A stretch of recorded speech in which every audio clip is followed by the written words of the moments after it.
దేవునికి స్తోత్రం. హల్లెలూయా. ఒక సంవత్సరం ప్రణాళికతో అనుదిన బైబిల్ పఠనం. ఈరోజు సెప్టెంబర్ 14, 2025. ఈ సంవత్సరంలో ఇది 257వ రోజు.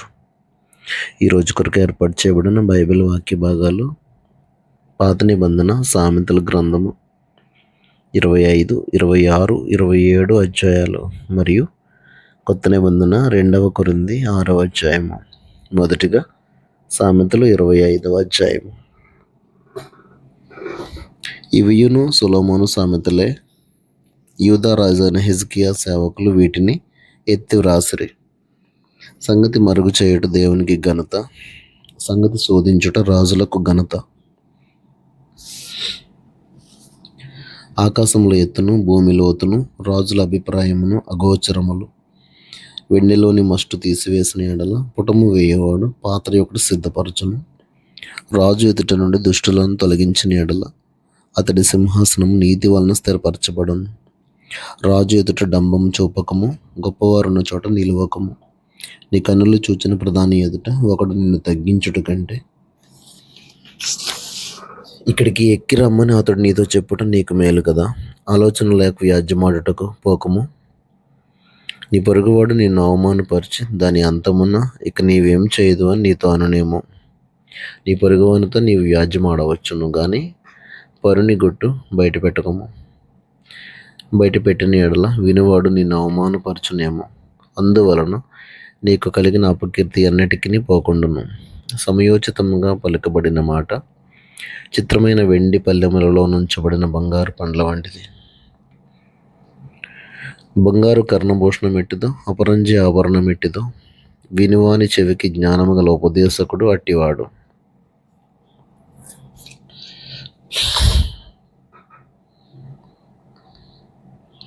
నమ్మకమైన దూత తనను పంపువారికి కోతకాలపు మంచు చల్లదనము వంటివాడు. వాడు తన యజమానుల హృదయమును తెప్పరలు చేయను. కపట మనస్సుతో దానమిచ్చి డంబము చేయువాడు. వర్షం లేని మబ్బును గాలిని పోలి ఉన్నాడు. దీర్ఘశాంతము చేత న్యాయాధిపతిని ఒప్పించవచ్చును. సాత్వికమైన నాలుక ఎముకలను నలుగగొట్టును. తేనె కనుగొంటివా, తగినంత మట్టుకే త్రాగము. అధికముగా త్రాగిన ఎడల కక్కివేయదువేమో. మాటిమాటికి నీ పొరుగువాని ఇంటికి వెళ్ళకము. అతడు నీ వలన విసికి నిన్ను ద్వేషించునేమో. తన పొరుగువాని మీద కూట సాక్ష్యం పలుకువాడు సమ్మెటను ఖడ్గమును వాడిగల అంబును పోలినవాడు. శ్రమకాలములో విశ్వాసఘాతకుని ఆశ్రయించుట విరిగిన పళ్ళతోనూ కీలు వసిలిన కాలుతోనూ సమానము. దుఃఖచితునికి పాటలు వినిపించువాడు చలిదినమున పైబట్ట తీసివేయువానితోనూ సురేకారము మీద చిరక్కపోయువానితోనూ సమానుడు. నీ పగవాడు ఆకలిగొని నీడల వానికి భోజనం పెట్టుము, దప్పిగొని నీడల వానికి దాహమేమో. అట్లు చేయుట చేత వాని తల మీద నిప్పులు కుప్పగా పోయేదు. యెహోవా అందుకు నీకు ప్రతిఫలం ఇచ్చును. ఉత్తరపు గాలి వాన పుట్టించును. కొండెగాని నాలుక కోపదృష్టి కలిగించును. గయ్యాలతో పెద్ద ఎండ ఉండుట కంటే మిద్దె మీద ఒక మూల నివసించుట మేలు. దప్పిగొనిన వానికి చల్లని నీరు ఎట్లుండునో, దూరదేశం నుండి వచ్చిన శుభ సమాచారము అట్లుండును. కలకలు చేయబడిన ఊటయు చెడిపోయిన బుగ్గయు నీతిమంతుడు దుష్టునికి లోబడుటయు సమానములు. తేనెను అధికముగా త్రాగటం మంచిది కాదు. దుర్లభమైన సంగతి పరిశీలన చేయుట ఘనతకు కారణం. ప్రాకారం లేక పాడైన పురము ఎంతో, తన మనస్సును అణుచుకొనలేని వాడును అంతే. సామెతలు 26వ అధ్యాయము. ఎండాకాలమునకు మంచు గిట్టదు, కోతకాలమునకు వర్షం గిట్టదు. అటువలే బుద్ధిహీనునికి ఘనత గిట్టదు. రెక్కలు కొట్టుకొనుచు తారాడుచున్న పిచ్చుకయు దాటుచుండు వానకోవెలియు దిగకుండునట్లు. హేతువు లేని శాపము తగులకపోవును. గుర్రమునకు చబుకు, గాడిదకు కళ్ళెము, మూర్ఖుల వీపునకు బెత్తము. వాని మూడత చొప్పున మూర్ఖునికి ప్రత్యుత్తరం ఇయ్యకము. ఇచ్చని ఎడల నీవును వాని పోలియందు. వాని మూడత చొప్పున మూర్ఖునికి ప్రత్యుత్తరమేమో. అలాగు చేయని ఎడల వాడు తన దృష్టికి తాను జ్ఞానిని అనుకొనును. మూర్ఖుని చేత వర్తమానం పంపువాడు కాళ్ళు తగ్గొట్టుకుని విషం త్రాగిన వానితో సమానుడు. కుంటివాని కాళ్ళు పట్టు లేకయున్నట్లు మూర్ఖుల నోట సామెత పాటి లేకుండును. బుద్ధిహీనుని గనపరచువాడు వడిసెలలోని రాయి కదలకుండా కట్టువానితో సమానుడు. మూర్ఖుల నోట సామెత మత్తును గొనువాని చేతులు ముళ్ళుగుచ్చుకున్నట్లుండును. అధికముగా నొందినవాడు సమస్తము చేయవచ్చును. మూర్ఖుని వలన కలుగు లాభము నిలవదు. కూలికి వానిని పిలిచిన వాడును చెడిపోవును. తన మూఢతను మరలా కనబరచు మూర్ఖుడు కక్కిన దానికి తిరుగు కుక్కతో సమానుడు. తన దృష్టికి జ్ఞానుని అనుకుని వాడిని చూచితివా? వాడిని గుణపరచుట కంటే మూర్ఖుని గుణపరచుట సులువు. సోమరి దారిలో సింహమున్నది అనను, వీధిలో సింహమున్నదనను. ఉతక మీద తలుపు తిరుగును, తన పడక మీద సోమరి తిరుగును. సోమరి పాత్రలో తన చెయ్యి ముంచును, నోటి యొద్దకు దాన్ని తిరిగి ఎత్తుట కష్టం అనుకొనును. హేతువులు చూపగల 7 కంటే సోమరి తన దృష్టికి తానే జ్ఞానిని అనుకొనును. తనకు పట్టని జగడమును బట్టి రేగువాడు దాటిపోవచ్చున్న కుక్క చెవులు పట్టుకుని వానితో సమానుడు. తెగులు, అమ్ములు, కొరవులు వెసురు వెర్రివాడు తన పొరుగువాని మోసపుచ్చి నేను నవ్వులాటకు చేసేదనని పలుకువానితో సమానుడు.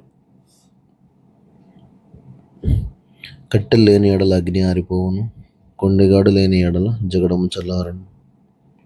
వేడి బూడిదకు బొగ్గులు, అగ్నికి కట్టెలు, కలహములు పుట్టించుటకు కలహప్రియుడు. కొండెగాని మాటలు రుచికల పదార్థములు వంటివి, అవి లోకడుపులోనికి దిగిపోవును. చెడు హృదయమును ప్రేమగల మాట్లాడు పెదవులను కలిగి ఉండుట మంటి పెంకు మీది వెండి పూతతో సమానము. పగవాడు పెదవులతో మాయలు చేసి అంతరంగంలో కపటం దాచుకొనును. వాడు దయగా మాట్లాడినప్పుడు వాని మాట నమ్మకం. వాని హృదయంలో 7 హేయ విషయములు కలవు. వాడు తన ద్వేషమును కపట వేషం చేత దాచుకొను. సమాజంలో వాని చెడుతనం బయలుపరచబడును. గుంటను త్రవ్వువాడే దానిలో పడును. రాతిని పొర్లించే వాని మీదకి అది తిరిగి వచ్చును. అబద్ధములాడువాడు తాను నలుగుగొట్టిన వారిని ద్వేషించును. ఇచ్చకపు మాట్లాడు నోరు నష్టం కలుగజేయను. సామెతలు 27వ అధ్యాయము.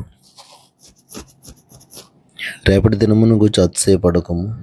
ఏ దినమును ఏది సంభవించునో అది నీకు తెలియదు. నీ నోరు కాదు అన్యుడే, నీ పెదవులు కాదు పరులే నిన్ను పొగడదగును. రాయి బరువు, ఇసుక భారము.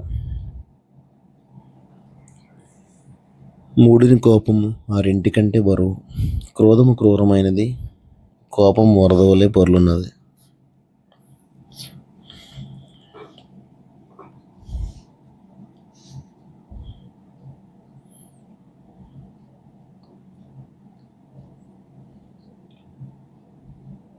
రోషం ఎదుట ఎవడు నిలవగలడు? లోపల ప్రేమించుట కంటే బహిరంగంగా గద్దించుట మేలు. మేలును కోరి స్నేహితుడు గాయములు చేయను, పగవాడు లెక్కలేని ముద్దులు పెట్టును.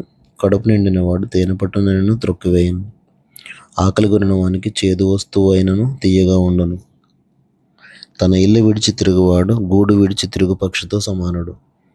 తైలమును అత్తరును హృదయమును సంతోషపరచునట్లు చెలికాని హృదయంలో నుండి వచ్చి మధురమైన మాటలు హృదయమును సంతోషపరచును. నీ స్నేహితునైనను నీ తండ్రి స్నేహితునైనను విడిచిపెట్టకము. నీకు ఆపద కలిగిన దినమందు నీ సహోదరుని ఇంటికి వెళ్ళకము. దూరంలోనున్న సహోదరుని కంటే దగ్గరనున్న పొరుగువాడు వాసి. నా కుమారుడా, జ్ఞానమును సంపాదించి నా హృదయమును సంతోషపరచము. అప్పుడు నన్ను నిందించే వారితో నేను ధైర్యంగా మాట్లాడుదును. బుద్ధిమంతుడు అపాయం వచ్చుడు చూచి దాగును. జ్ఞానం లేని వారు యోచింపక ఆపదలో పడుదురు.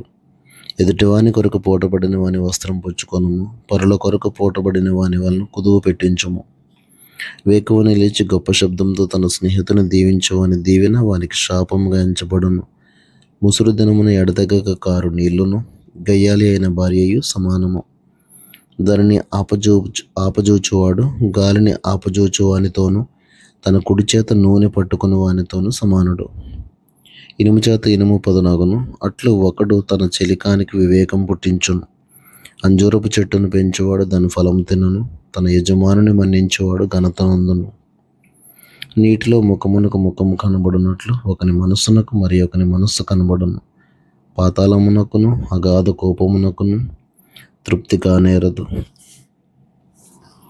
అలాగున నరుల దృష్టి తృప్తి కానేరదు. మోసు చేత వెండిని, కొలిమి చేత బంగారును, తాను పొందిన కీర్తి చేత నరుని పరిశోధింపవచ్చును. మూఢుని రోటిలోని గోధుమలలో వేసి రోకడు దంచినను వాని మూడత వాని వదిలిపోదు. నీ పశువుల స్థితి జాగ్రత్తగా తెలుసుకొనుము, నీ మందల యందు మనస్సు ఉంచుము. ధనం శాశ్వతం కాదు, కిరీటం తరతరములు ఉండునా.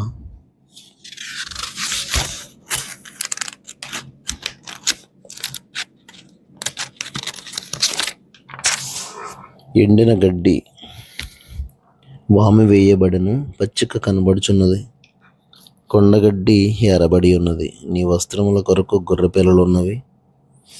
ఒక చేని క్రయధనమునకు పొట్టేలు సరిపోవును. నీ ఆహారమునకు, నీ ఇంటి వారి ఆహారమునకు, నీ పనికత్తెల జీవమునకు మేకపాలు సమృద్ధి అగును.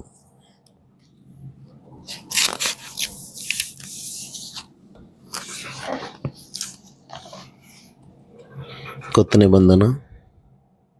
అపోస్తలుడైన పౌలు కొరింథీయులకు రాసిన 2వ పత్రిక 6వ అధ్యాయము 18 వచనాలు. కాగా మేము ఆయన తోడి పనివారమై మీరు పొందిన దేవుని కృపను వ్యర్థం చేసుకొనవద్దని మిమ్మల్ని వేడుకొంచున్నాము.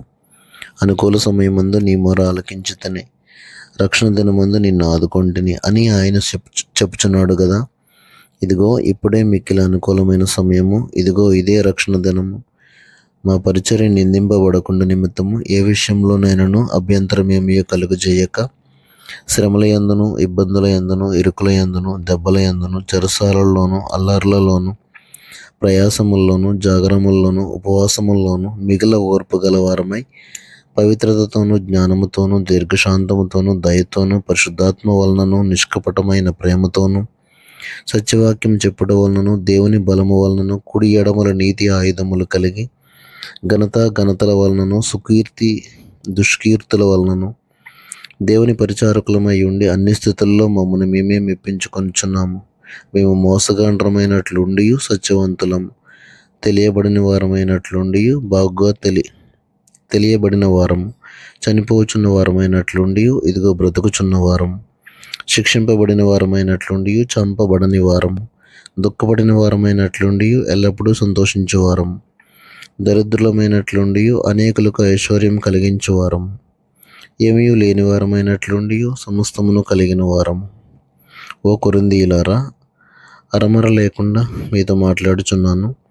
మా హృదయం విశాలపరచబడి ఉన్నది. మీ ఎడల మా అంతఃకరణము సంకుచితమై ఉండలేదు కానీ మీ అంతఃకరణమే సంకుచితమై ఉన్నది. మీ ఎడల మాకున్న అంతఃకరణమునకు ప్రతిఫలముగా మీరును మీ హృదయములను విశాలపరచుకొనుడి. మీరు నా పిల్లలని మీతో ఇలాగ చెప్పుచున్నాను, మీరు అవిశ్వాసులతో విజ్జోడుగా ఉండకుడి. నీతికి దుర్నీతితో ఏమి సాంగత్యము, వెలుగునకు చీకటితో ఏమి పొత్తు, క్రీస్తునకు బెలియాలతో ఏమి సంబంధము, అవిశ్వాసతో విశ్వాసకి పాలెక్కడిది, దేవుని ఆలయమునకు విగ్రహములతో ఏమి పొందిక.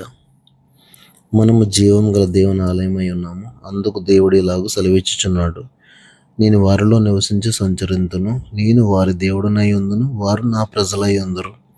కావున మీరు వారి మధ్య నుండి బయలువెడలి ప్రత్యేకముగా ఉండుడి, అపవిత్రమైన దానిని ముట్టకూడని ప్రభువు చెప్పుచున్నాడు. మరియు నేను మిమ్మల్ని చేర్చుకుందును, మీకు తండ్రినై ఉందును, మీరు నాకు కుమారులను కుమార్తెలనై ఉందురని సర్వశక్తి గల ప్రభువు చెప్పుచున్నాడు.